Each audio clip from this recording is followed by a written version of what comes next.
Okey, untuk exercise seterusnya, okey, jadi saya akan tengok dekat lecture notes awak. Awak kena fahamkan, okey, table ini. Okey, tolong bagi perhatian sebelum awak cuba jawab. Okey, apa benda yang awak kena ingat daripada table ni? Okey, yang pertama ialah, okey, the keyword adalah isothermal. So, kita ada 4 proses. Okey, thermodynamic process ada 4. Which is isothermal, isovolumetry, okay, isobaric dan adiabatik. Okay, there is another name for isovolumetry. Kadang-kadang dia akan guna juga nama dia isoporic. Okay, isoporic juga adalah nama lain bagi isovolumetry. So, apa yang kena ingat daripada definition dia, okay, the keyword dia, sebab yang ni penting bila kita nak jawab soalan. Isothermal, okay, dia mesti ada kuantiti yang constant. Untuk setiap proses ni, dia mesti ada kuantiti yang constant. Okay, so untuk yang pertama, kuantiti yang constant adalah temperature. Okay, temperature dia adalah constant untuk isothermal process. Jadi kalau awak senang nak ingat, awak ingat nama dia thermal. Okay, so bila thermal, dia mestilah temperature. Okay, dia ada kaitan dengan temperature. So, temperature dia constant. Kalau isovolumetric, okay, ataupun isocoric, okay, dia kuantiti dia adalah volume. So, bila volume maksudnya, awak ingat yang constant adalah volume. Okay, so the volume will be constant. And for isobaric, okay, for isobaric awak ingat bar. Okay, so bar ni adalah satu instrumen untuk kita measure pressure. Okay, bar, barometer. Jadi daripada bar ni awak kena ingat, okay, yang constant, kuantiti yang constant untuk isobaric process is pressure. Okay, so semua ada, there is a quantity that is constant, okay, for the process. Okay, for adiabatic, okay, for adiabatic dia tak ada constant, tapi, okay, dia adalah, okay, dia maintain heat. Okay, heat dia tak ada keluar, tak ada masuk. Okay, is defined as a process that occurs without, okay, heat transfer into or out of the system. Maksudnya, okay, kalau kita boleh tulis delta U dia, okay, bila tak ada heat transfer into or out of the system, jadi Q dia, okay, equals to 0. Okay, Q dia equals to 0. Okay, kat sini kat bawah ni dia ada tulis secara matematik lah.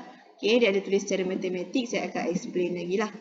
Okay, supaya awak lebih jelas, saya tulis siap-siap kat atas ni. Q dia 0 sebab no heat added or released from the system.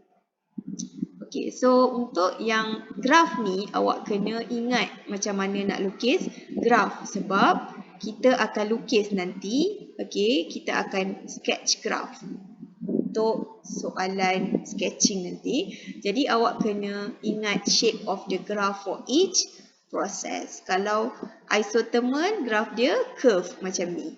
Okay, dia nampak macam sama dengan adiabatic, okay, tapi dia sebenarnya berbeza. Sebab kalau isothermal, okay, dia at constant temperature. Okay, temperature dia constant. Jadi curve dia sebenarnya berbeza. Kalau kita buat dotted line ni, kalau faham dotted line ni, okay, dekat sini, okay, kalau kita nak bezakan adiabatic dengan, kalau nak bezakan adiabatic dengan isothermal, okay, so adiabatic ni, kat sini adalah curve untuk temperature sama.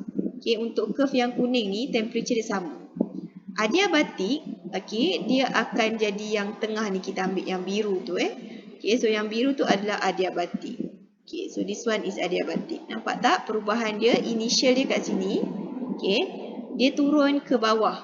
Okay, path dia is downward to a different temperature, T2.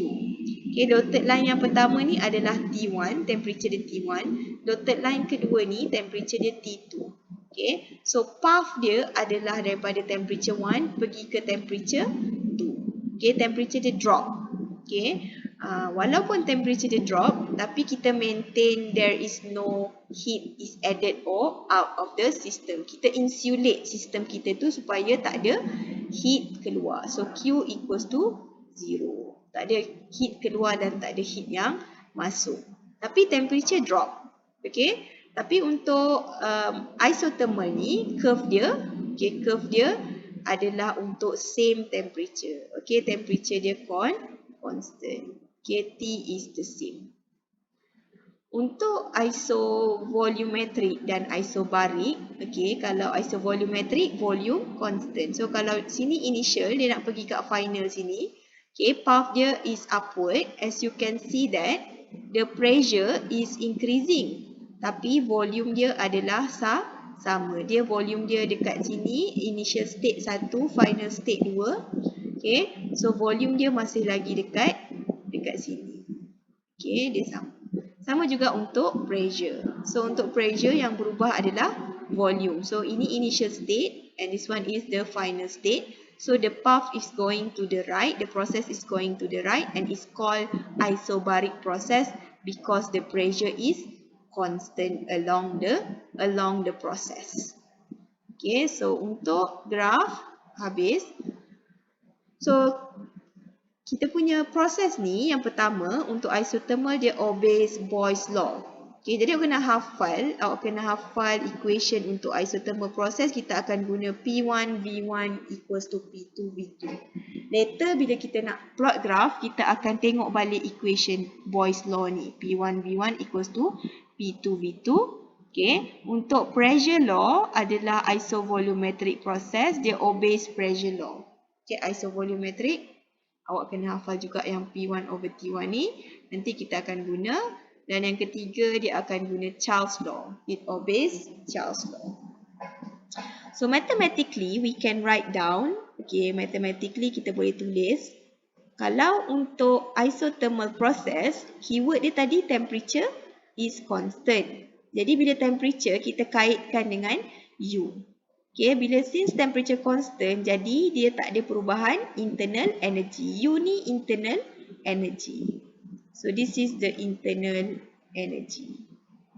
Since T constant, therefore U also constant. Jadi, mathematically we can write down delta U equals to 0 for isothermal process.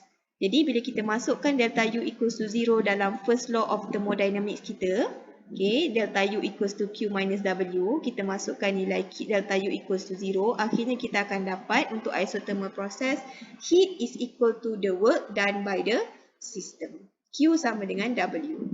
Okay, untuk isovolumetric process, okay, since there is no change in volume, okay, there is no change in volume ataupun constant volume, therefore the work done is 0. There is no work done on the system or by the system. Sebab okay, volume dia sama. Jadi, kita boleh tulis W equals to 0. Bila kita masukkan dekat dalam first law of thermodynamic, W equals to 0, kita akan dapat Q sama dengan delta U. Okay, untuk isobaric process, P dia constant. Okay. So, mathematically, kita boleh tulis, okay, since P constant, work done is equals to P dV. Okay, work done depends on the change of volume times the pressure. Pressure times dV.